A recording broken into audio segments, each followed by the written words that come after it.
complete ver ahora, tenemos la sensibilidad. ¿Qué es la sensibilidad? La capacidad para percibir sensaciones a través de sentidos y generar percepciones. Como ustedes ven aquí, para nosotros tener o poder sentir, digamos así, necesitamos primero percibir sensaciones. ¿A través de qué? A través de los órganos de los sentidos, y estos, al percibir las sensaciones, generan una percepción. Este es el concepto de la sensibilidad. ¿Qué es la sensación? Es el proceso de captación de los estímulos. Cuando hablamos de sensación, entonces nos estamos refiriendo al proceso para captar los estímulos, mientras que la percepción es el proceso ya de interpretar los estímulos y generar una respuesta. Entonces, cuando hablamos de sensibilidad, tenemos dos situaciones que evaluar: la sensación y la percepción. No se olviden, captamos estímulos a través de la sensación y obviamente a través de este proceso de captación interpretamos estos estímulos y generamos una respuesta. ¿Qué tipo de sensaciones podemos percibir? ¿Qué tipo de estímulos podemos percibir? Estímulos externos, estos se llaman esteroceptivos, y estímulos internos o interoceptivos. ¿Qué tipo de estímulos externos podemos percibir? Aquellos que proceden del entorno. ¿Cuáles son los órganos que pueden llegar a captar estos estímulos externos? El tacto, la vista y el olfato. Mientras que los estímulos internos son aquellos que se generan dentro de nuestro propio organismo. Entonces, de aquí en adelante ustedes van a hablar de estímulos esteroceptivos y estímulos interoceptivos. Los estímulos externos o esteroceptivos son los que proceden del entorno, ¿no es cierto? Y son captados por el tacto, por la vista, por el olfato. Mientras que hay estímulos internos o interoceptivos propios de nuestro organismo, y estos a su vez se subdividen en dos grandes grupos. Los visceroceptores, que captan, por ejemplo, los cambios en el medio interno del organismo, las sensaciones del hambre, el dolor visceral, la sed. Estos vendrían a ser ya estímulos internos o visceroceptores. Propioceptores, cambios de posición en el espacio, la postura y el tono muscular. Aquí tenemos un ejemplo, por ejemplo, el sistema vestibular del oído, que sirve para mantener el equilibrio. Este vendría a ser un estímulo propioceptivo. Los músculos esqueléticos y los usos neuromusculares, que son receptores de estiramiento. Estos nos informan sobre la posición y el movimiento. En este momento yo estoy apoyado mi codo sobre mi escritorio. Este estímulo es captado por los músculos y los usos musculares y le informan a mi cerebro en qué posición estoy yo ubicado. Y estoy moviendo mi pierna. En este momento, si ustedes hacen un ejercicio, pónganse a pensar qué tipo de postura están adoptando y qué movimientos están haciendo. Algunos estarán haciendo algún movimiento de masticación, otros movimientos de parpadeo. Yo estoy moviendo en este momento mi pierna derecha, sé que lo estoy haciendo en forma repetitiva. Mi cerebro capta este estímulo. Igual mi postura, el movimiento de mi mano, la posición de mis codos, de mis brazos, todo esto es captado por el cerebro y se llaman estímulos propioceptores, a través de propioceptores. ¿Qué tipo de receptores sensoriales tiene el cuerpo humano? Tenemos fotorreceptores que captan los estímulos luminosos. ¿Dónde se localizan estos? A nivel de los ojos. Ustedes ya saben que tenemos dos tipos de fotorreceptores, como son los conos y los bastones. Los conos detectan los colores, mientras que los bastones detectan la visión en condiciones de escasa luminosidad, ¿no es cierto? Este nos sirve para poder nosotros caminar en la oscuridad. Estos son fotorreceptores. Quimioreceptores captan sustancias químicas, ya sean externas o internas. ¿Cuáles son los externos? Los receptores gustativos, por ejemplo. Estos están en la lengua, a nivel de los botones gustativos. O tenemos también receptores en la nariz, a nivel de la mucosa olfatoria. Estos se llaman quimioreceptores externos. Quimioreceptores internos no conscientes.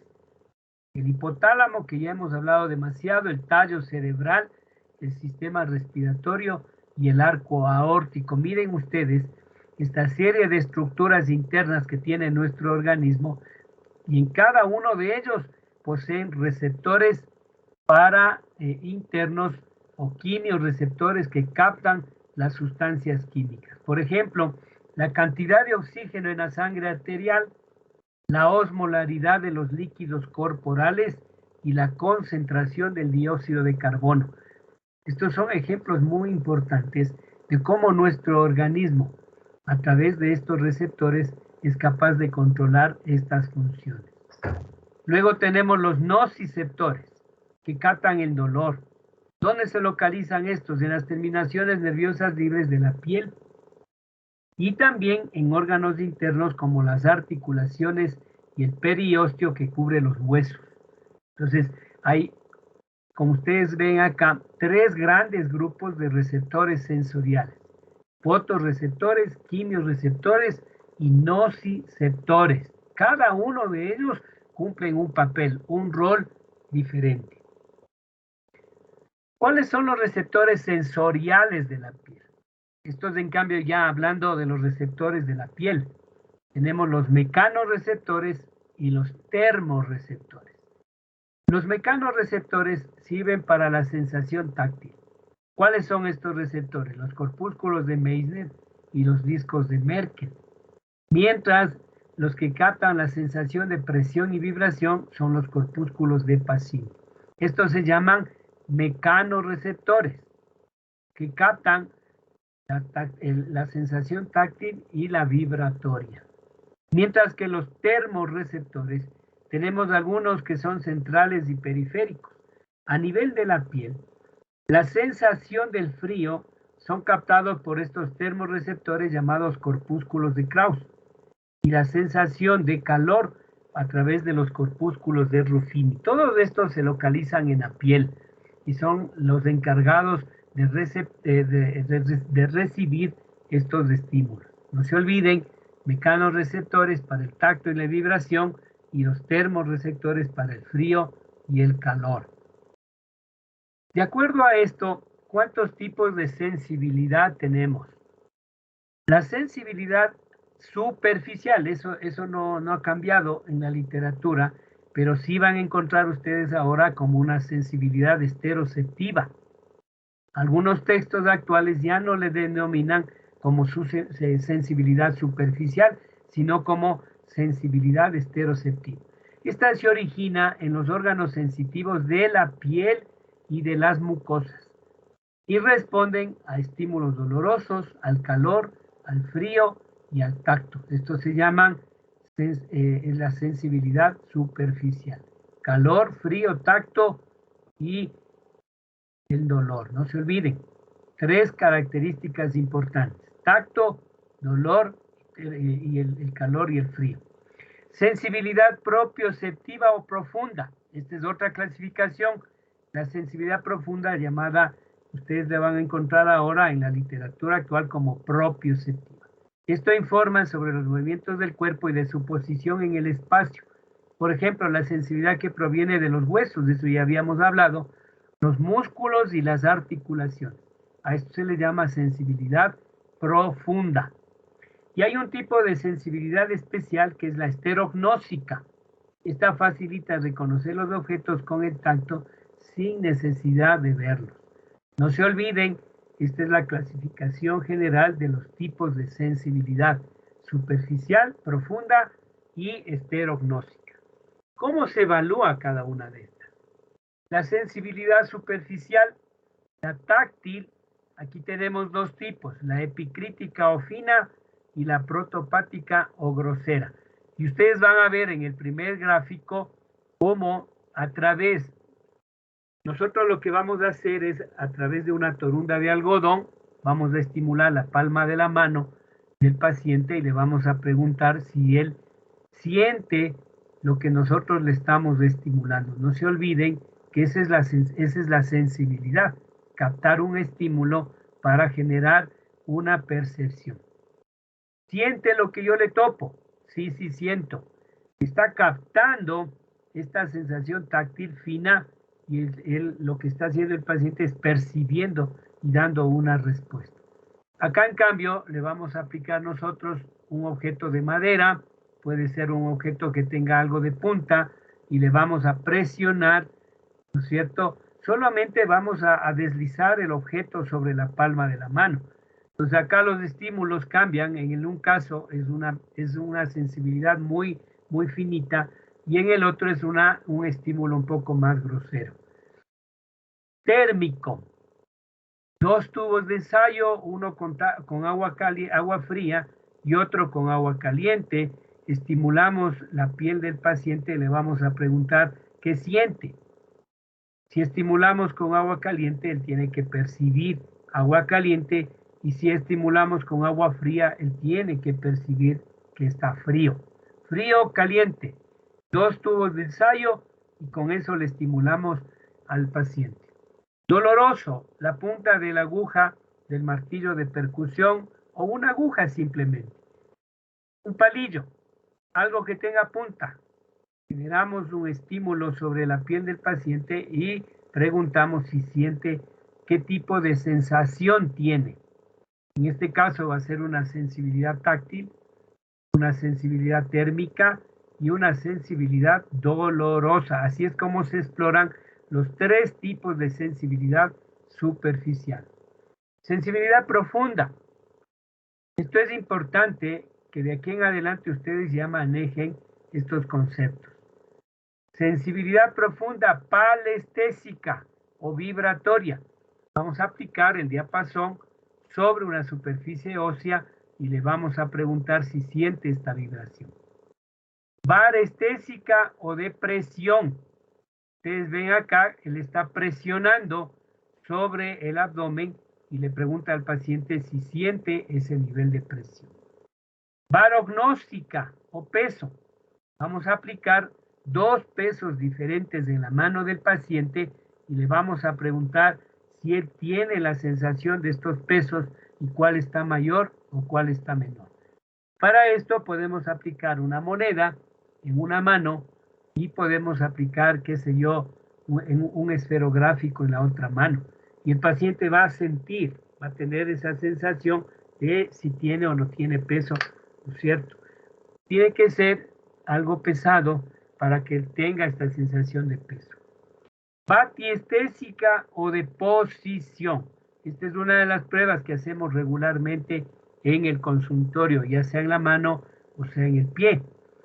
Cogemos el dedo gordo del pie y le vamos a llevar hacia arriba y hacia abajo, ¿no es cierto? Aquí ustedes van a ver que el explorador en forma de pinza coge la punta del dedo gordo y le va a llevar hacia arriba y hacia abajo y le va a preguntar al paciente hacia dónde siente su dedo, si está hacia arriba o está hacia abajo.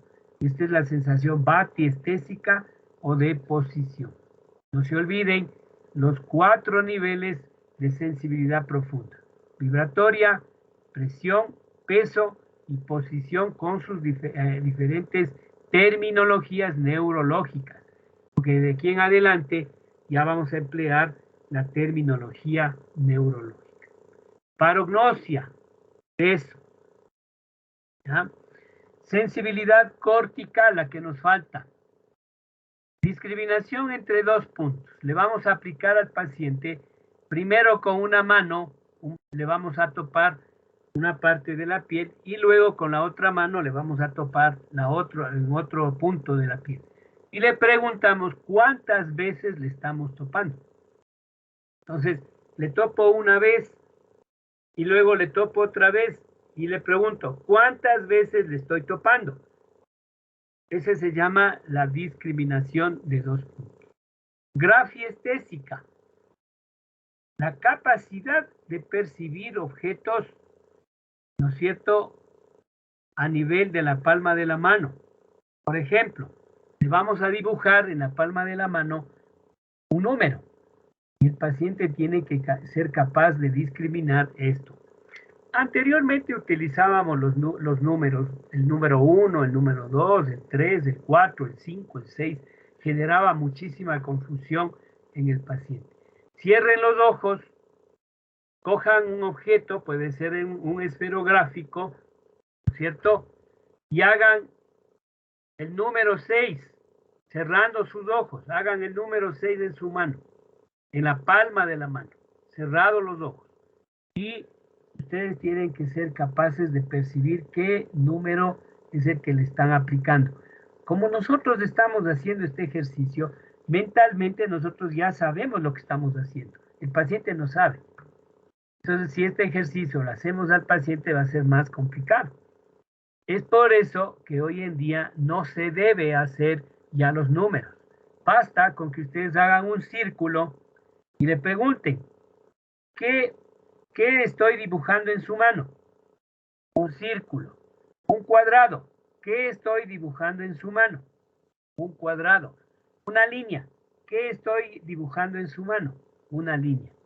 No se olviden. Pueden ser los números, por ejemplo, el número 3, el número 4 más complicado, el 0 más fácil. Es por eso que hoy se recomienda hacer o círculos, o cuadrados, o líneas. La grafiestis. La esterognosia es la capacidad de reconocer a través del sentido de la sensación el tipo de objeto. ¿Qué voy a hacer? Le voy a poner una torunda de algodón y le voy a preguntar, ¿qué es eso? ¿Qué siente usted? Dice, siento esto, está suave, es bien depresible. ¿Qué es? Es una torunda de algodón, perfecto. Le voy a dar un esferográfico. ¿Qué es eso? Dice, este es algo duro, alargado. Sí, es un esferográfico. Ya. Le voy a poner una moneda y va a decir, sí, es algo duro, es de metal. Sí, le siento que es de metal y le va a sentir, dice, es una moneda.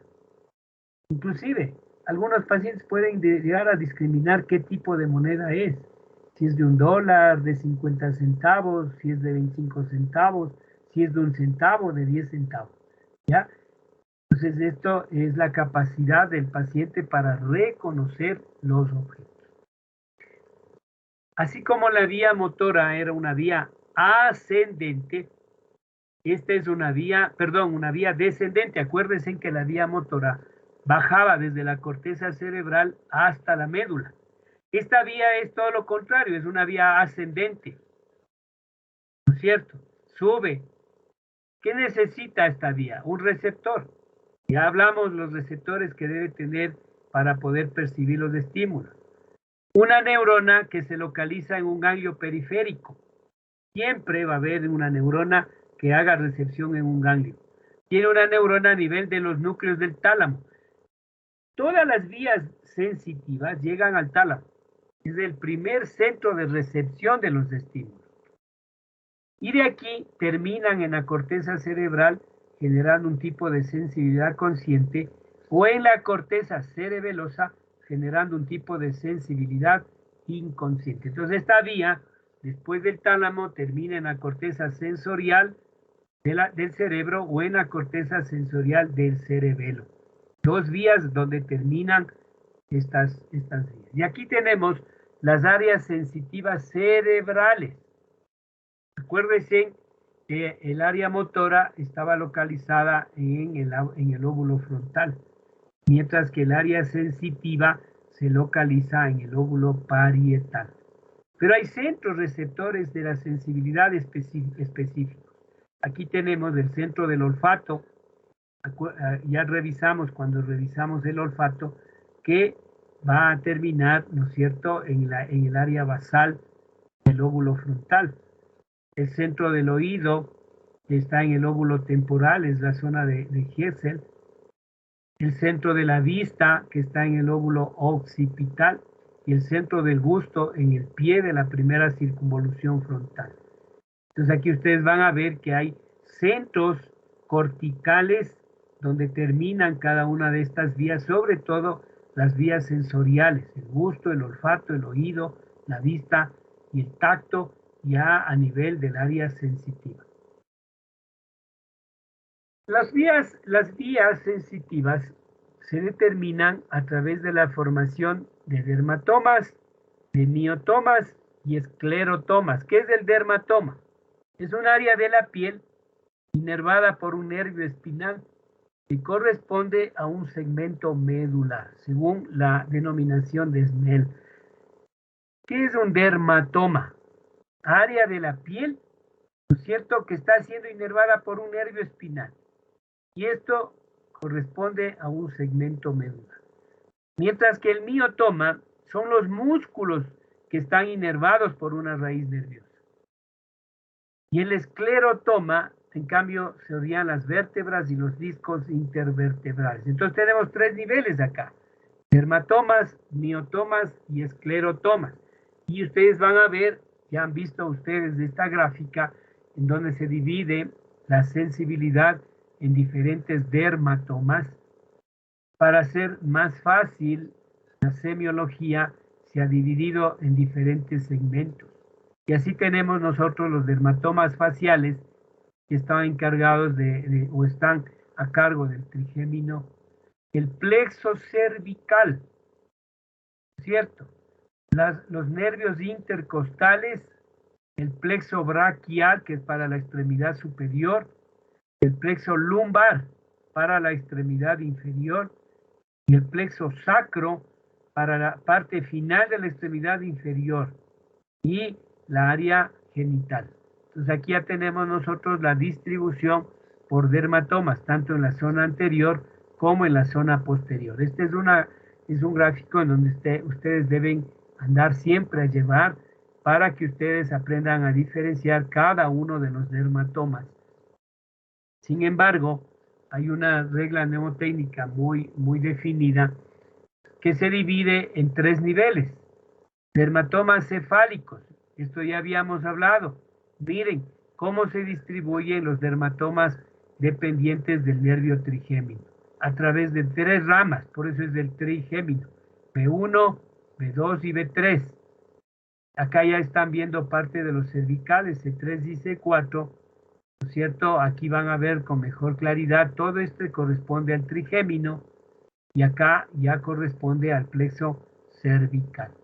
Y en la parte posterior ya el plexo cervical. Dermatomas torácicos, todos estos de acá, de T1 a T12. Anatómicamente, nosotros tenemos algunas referencias anatómicas que nos ayudan a establecer los dermatomas. Esto es importante, no se olviden. C3, C4, sobre todo C4 a nivel de las clavículas. Todo lo que está a nivel clavicular, C4. A nivel de las tetillas, T5. Y a nivel del ombligo, T10.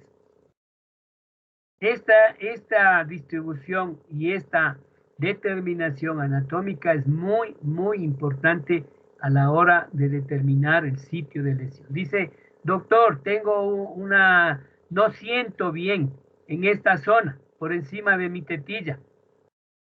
¿A qué dermatoma corresponde? Acuérdense que el T2 está infraclavicular, el T5 a nivel de las tetillas.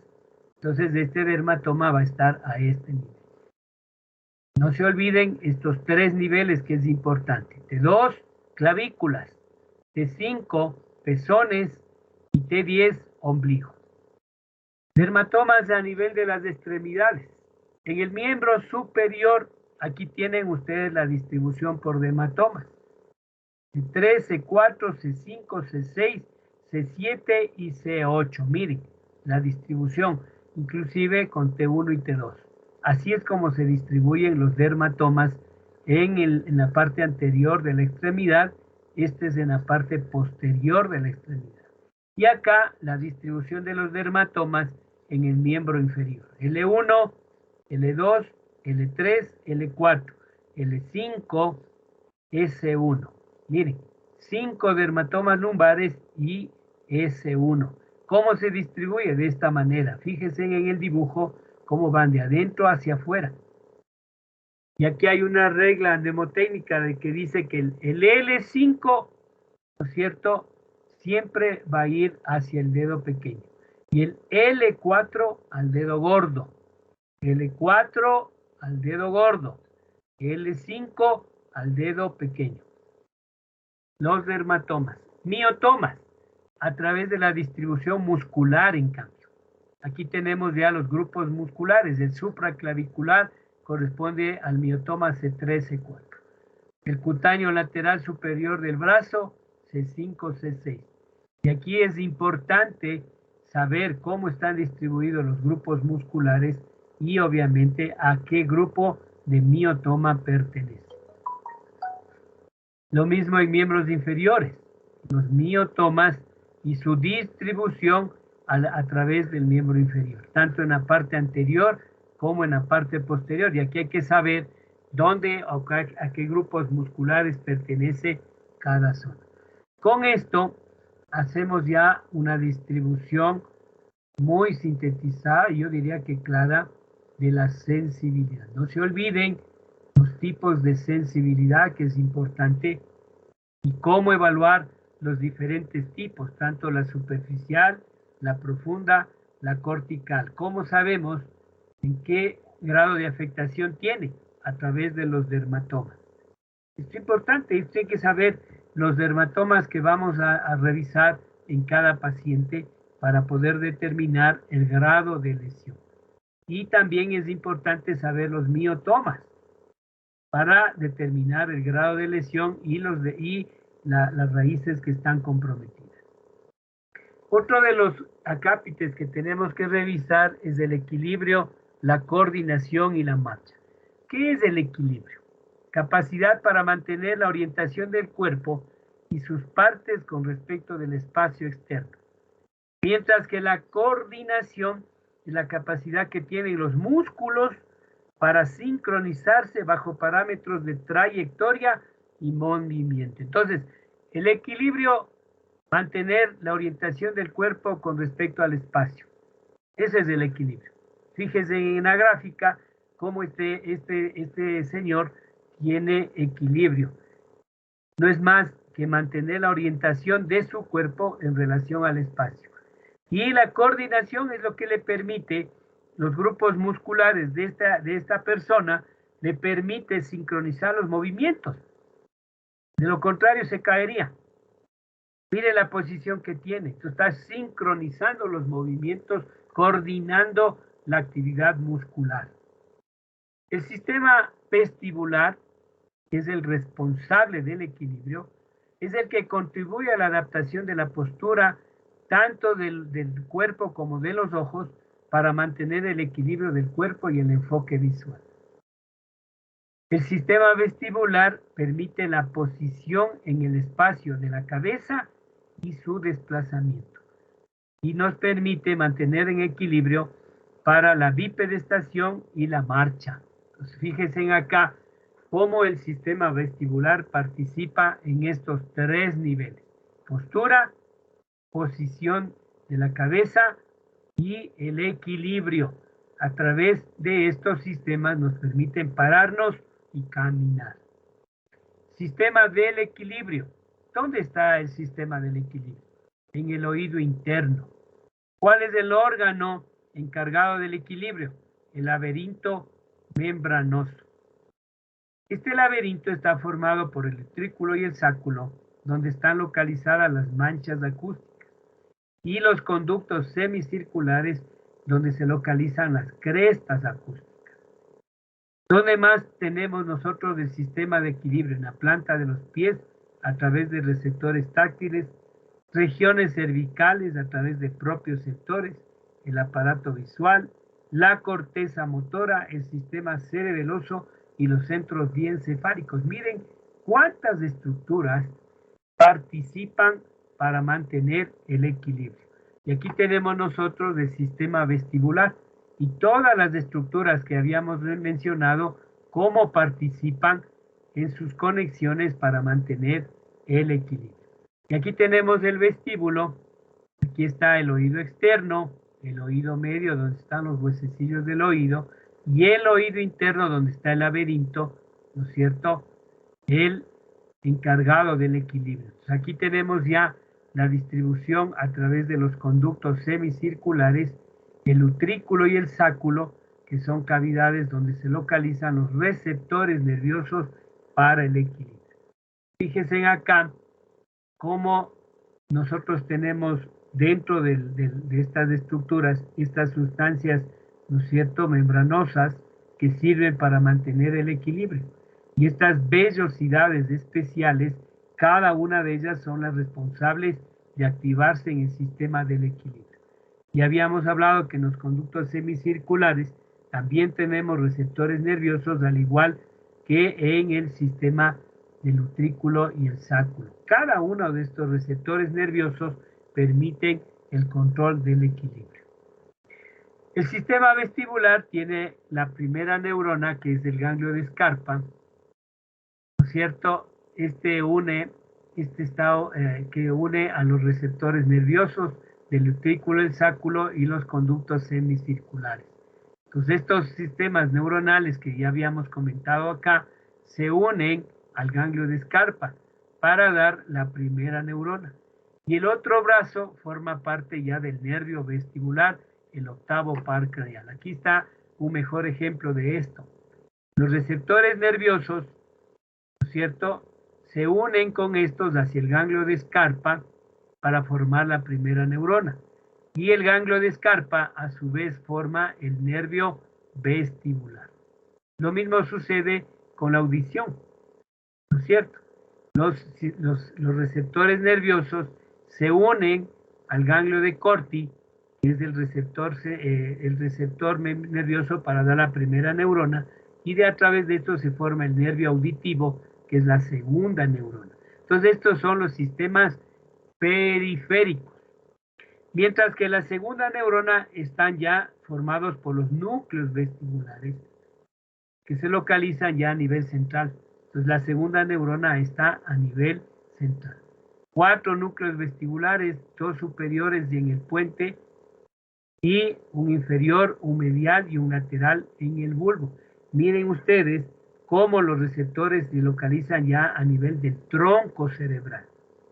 En cada uno de los núcleos de fibras aferentes y fibras deferentes, ¿no es cierto? Y ahí también tenemos el centro del vómito, la sensibilidad proprioceptiva, el cerebelo, donde forma parte el óvulo flóculo nodular, que es parte del sistema del equilibrio, y la corteza cerebral también participa en el sistema vestibular. Y aquí tenemos las vías vestibulares.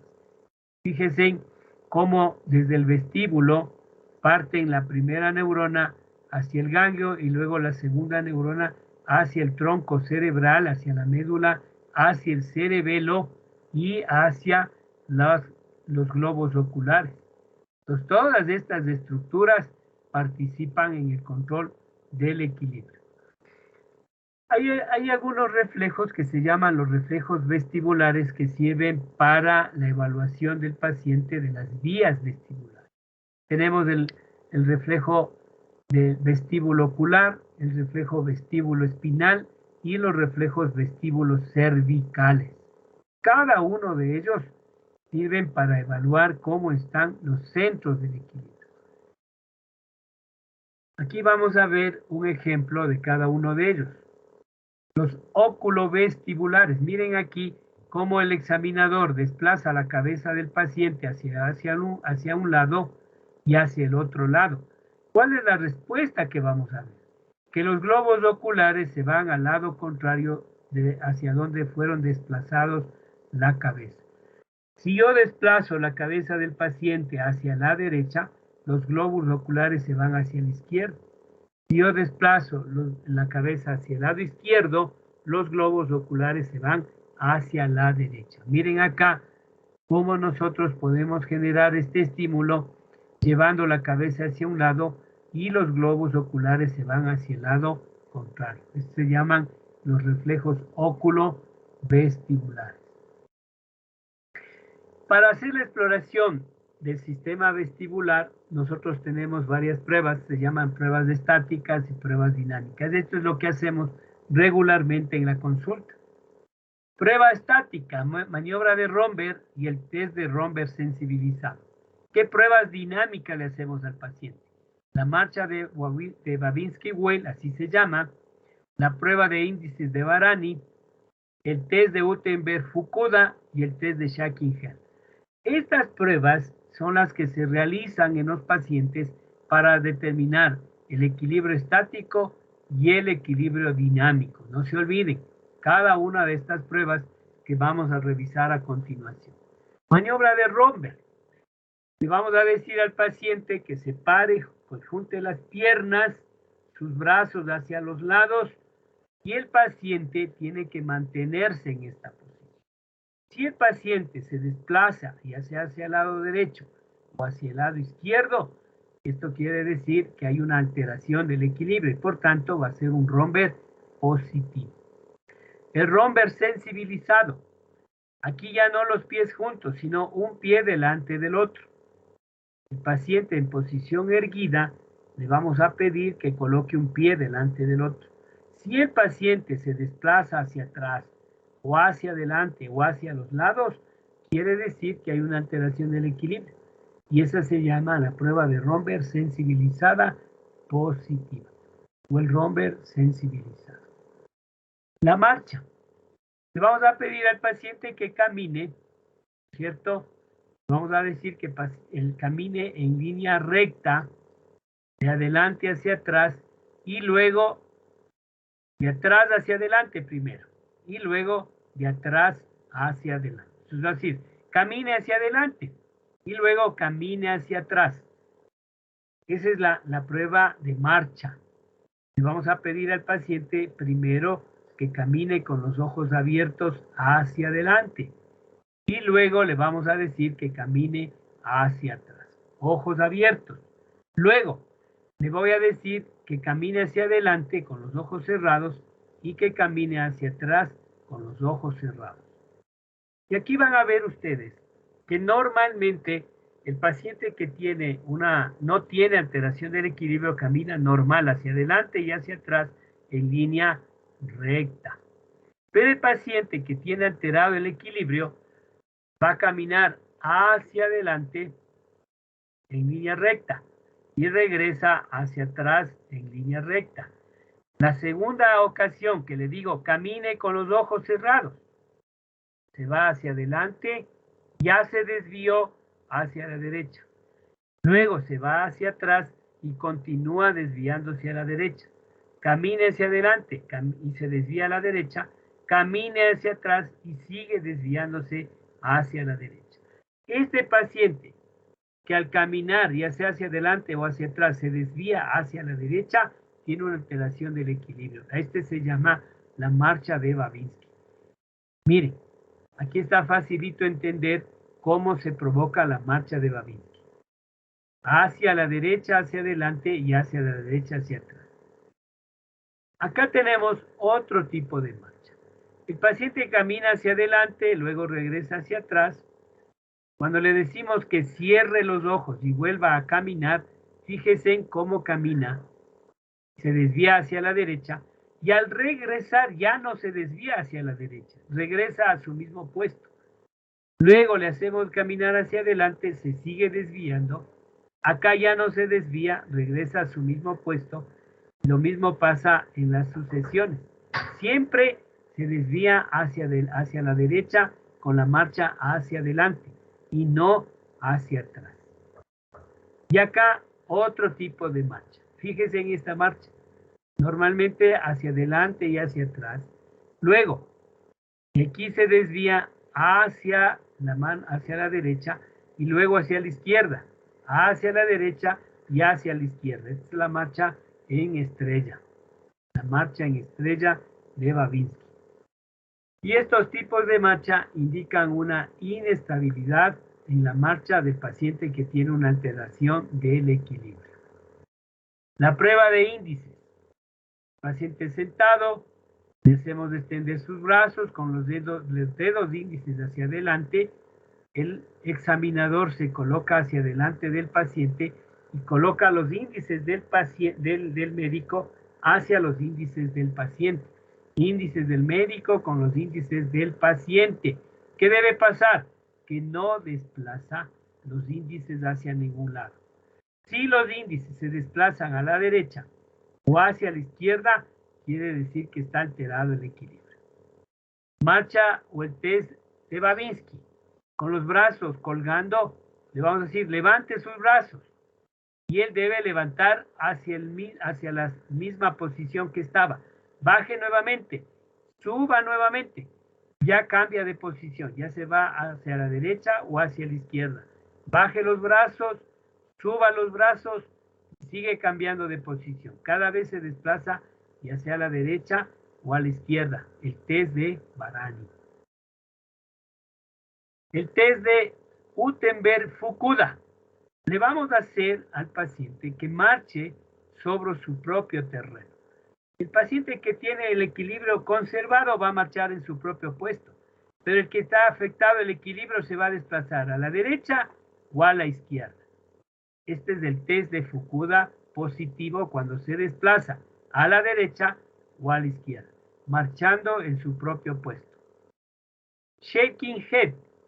Ven aquí ustedes, el explorador coge la cabeza del paciente y hace girar su cabeza en varias posiciones, a la derecha o a la izquierda. Se gira a la derecha y a la izquierda en forma simultánea y esto genera la presencia de un nistagmo. Si yo hago esta maniobra de mover la cabeza del paciente, sacudir prácticamente la cabeza del paciente a la derecha y a la izquierda, y genera nistagmos, quiere decir que hay una alteración a ese nivel. Y estas se llaman los centros periféricos.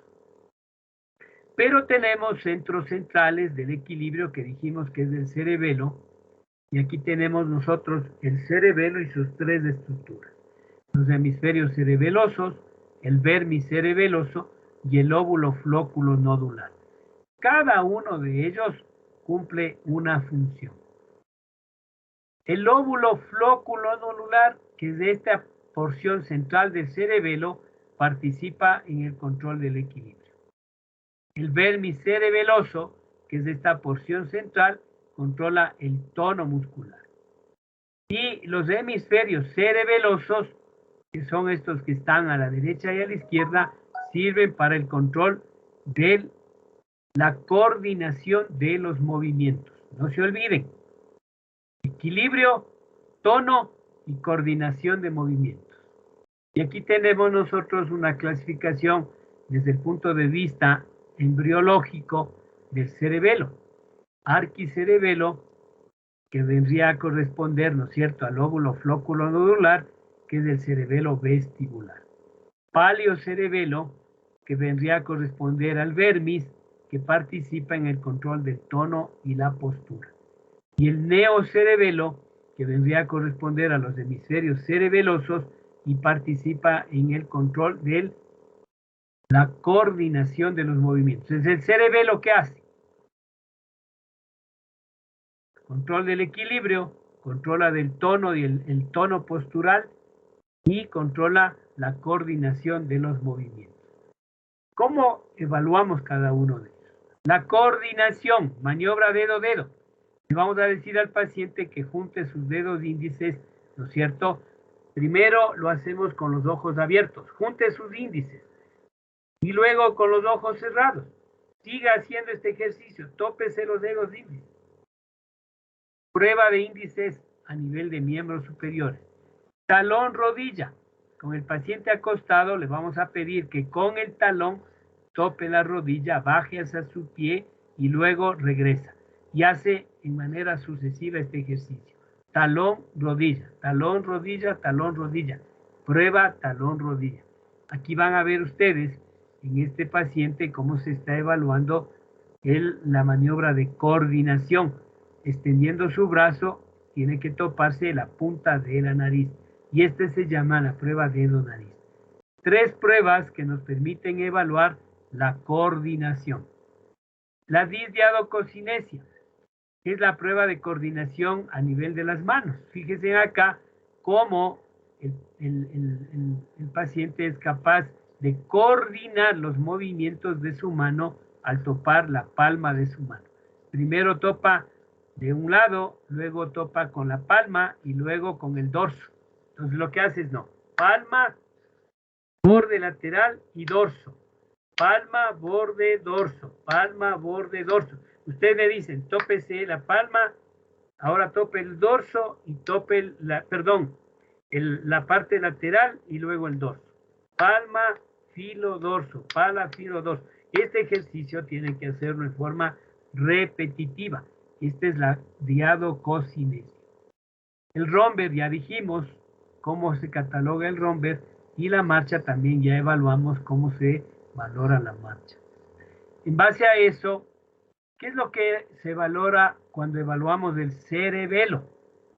La presencia de dismetría, la presencia de ataxia, hipermetría, disdiadococinesia, disartria, que es la dificultad para articular el lenguaje, la presencia de temblor y el nistagmus cerebeloso. Esto vamos a hablar mucho más definido cuando hablemos de los trastornos del equilibrio. Pero en definitiva, y lo que es más importante, definir cuáles son las funciones del cerebelo y cómo se evalúan cada una de ellas. La marcha. Le vamos a hacer caminar al paciente. Y el paciente puede llegar a tener diferentes alteraciones de la marcha. Trastornos de la marcha a nivel inferior, ¿no es cierto? Cuando hay problemas musculoesqueléticos periféricos o cuando tengo problemas sensoriales periféricos. Entonces esto me va a dar una alteración de la marcha a nivel inferior. Y aquí tenemos algunos ejemplos. Marcha artrítica, miopática por afectación muscular y neuropática por afectación de los nervios. Mientras que por afectaciones de sensoriales periféricos tenemos la marcha atáxica sensorial, la atáxica vestibular y la atáxica visual. Miren los diferentes tipos de alteración de la marcha por alteraciones sensoriales periféricas. Los trastornos de la marcha de nivel medio tenemos la marcha hemipléjica, parapléjica, ataxia cerebelosa, parkinsoniana, coreica y distónica. Fíjense en que aquí ya participan las estructuras centrales del encéfalo. Aquí la vía motora, para que nos dé una marcha hemipléjica o parapléjica. Ya saben a qué me refiero cuando digo hemi o cuando digo para. Una marcha atáxica cerebelosa, acabamos de revisar el cerebelo y que puede dar una alteración de la marcha. Parkinson, cuando hay una afectación de los ganglios basales, al igual que la coria y la distonía. Entonces aquí tenemos, por ejemplo, la participación de los ganglios basales. Trastornos de la marcha de nivel inferior, estas generalmente tienen que ver ya con alteraciones de la corteza cerebral. Marcha cautelosa, el desequilibrio subcortical, el desequilibrio frontal, fracaso de inicio de la marcha, es una marcha apráxica que se llama, y trastornos de la marcha frontal. Esto tiene que ver ya con afectaciones de la corteza motora y que puede afectar la marcha. Pero son las diferentes alteraciones de la marcha desde el punto de vista neurológico. Y terminamos el examen neurológico con los signos Menillos. Aquí tenemos nosotros 3 valoraciones: la rigidez nucal, el signo de Brusinski y el signo de Kelly. Fíjense en acá cómo se explora el signo de Babinski primero. ¿Qué hace el explorador? Con el paciente en decúbito dorsal, los brazos hacia los costados, lo que hace el explorador es levantar la cabeza del paciente para topar el mentón hacia el pecho. Entonces, levanta la cabeza tratando de llevar el mentón al pecho. Si el paciente, al realizar esta maniobra, flexiona las extremidades inferiores, se llama el signo de Brusinski positivo. No se olvide, ¿cuál es la respuesta normal? Al flexionar, el paciente no hace ninguna maniobra. Pero si flexiona las extremidades, eso se llama el signo de Brusinski. Acá, paciente en decúbito dorsal, levanta su pierna, flexionando primero su pierna y luego genera una hiperextensión de la pierna. Lo que va a hacer es llevar la pierna a una hiperextensión. Primero va a haber dolor a nivel lumbar y puede haber también el levantamiento de la cabeza. Esto se llama el signo de Kerning positivo. No se olviden, Brusinski positivo y Kerning positivo. ¿Cuándo se llama Brusinski positivo y cuándo un Kerning positivo? No se olviden. Bueno, con esto prácticamente completamos todo lo que es el examen neurológico, todo lo que habíamos revisado durante este primer hemisemestre, para tener ya una idea clara de qué es lo que vamos a evaluar dentro del contexto clínico neurológico. El examen clínico neurológico. ¿Para qué? Para cuando tengamos ya los casos clínicos, ustedes ya sepan qué es lo que están evaluando cuando evalúan en las diferentes enfermedades la parte del examen clínico neurológico. Primero, saber que hay 4 niveles del sistema nervioso: central, periférico, autonómico y neuromuscular. Ya habíamos definido cuándo es central, ¿no es cierto? Cuándo es la vía central y cuándo es la vía periférica, cuando hablábamos ya de las raíces nerviosas. Y obviamente aquí tenemos ya la distribución del sistema neuromuscular, hablando de las entidades neuromusculares. Ya dijimos del sistema autonómico para evaluar el simpático y el parasimpático. Y esto que es importante, el 80% de los casos clínicos se resuelven con el examen neurológico. Estos son los puntos claves que tienen que ustedes evaluar al evaluar el examen neurológico: nivel de conciencia, funciones mentales superiores, pares craneales, motricidad voluntaria, motricidad involuntaria, sensibilidad, coordinación, equilibrio y marcha. Y terminamos con signos menillos. Todo esto, evaluando en los pacientes, cuando ya tengamos los casos clínicos, van a ver que el 80% de resolver un caso clínico está en el examen neurológico. Porque ¿qué es lo que hay que saber? ¿Dónde está la lesión? Si es central, periférica, autonómica o neuromuscular. Y si es central, ¿qué parte del sistema central está afectada? Eso hemos repetido muchas veces para que quede claro. ¿Es un daño del cerebro? ¿Es un daño del tronco? ¿O es un daño cerebeloso? ¿O es un daño medular? Para hablar del sistema nervioso central. Cuando hablamos ya del sistema nervioso periférico, ¿no es cierto?, nos estamos refiriendo a las raíces nerviosas. Si hablamos del sistema neuromuscular, la unión con sus músculos, y el sistema autonómico, estos 2 niveles. Es muy importante tener claro estos conceptos cuando evaluamos el examen neurológico. Y cada uno ya hemos desarrollado qué es la conciencia, qué son las funciones mentales, los pares craneales, dónde nacen, qué trayecto tienen, qué función desempeñan, cuándo están alterados, dónde está el daño, en qué parte del tronco. Con esto van a tener esta semana para revisar, por favor, todo el examen neurológico. El día lunes tenemos ya la primera evaluación del primer hemisemestre, que es la valoración del examen neurológico, que van a revisar todo lo que hemos recibido en estas clases. Ya les dimos textos donde también pueden revisar, donde pueden leer. No solo se concreten a revisar las diapositivas. El semestre anterior ya tuvimos problemas con los chicos. Se confiaron, revisaron las diapositivas y les fue pésimo en el examen. Esta es solamente una aproximación. Hay muchas cosas que no se pueden revisar al 100%, pero que ya con estas ideas ya ustedes pueden hacer una lectura comprensiva en cualquier texto que ustedes quieran del examen neurológico.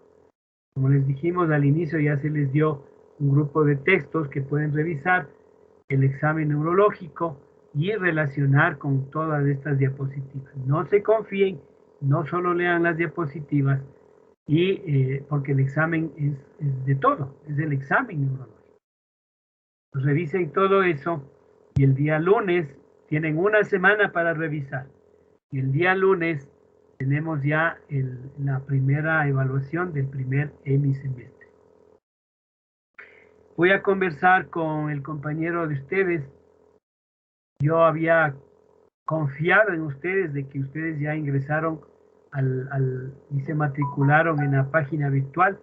Mi sorpresa cuando quiero ya mandar las tareas, porque ya de aquí empiezan tareas, empiezan los casos clínicos, todo eso se va a empezar ya a enviar todas estas semanas. No podía enviar porque no estaban matriculados. Tenía solo 7 estudiantes matriculados y el resto nada. Entonces es como que nunca estuvieron en clase. Bueno, eso voy a conversar con él. No tengo tiempo ahorita, tengo que hacer otras actividades. Ya converso con él sobre eso y ya les digo, el examen es todo el examen neurológico. Revisen todo lo que hemos dado hasta ahora. El día lunes tenemos ya el examen. Estén pendientes del aula virtual. Ahí se les va a dejar las indicaciones para el examen.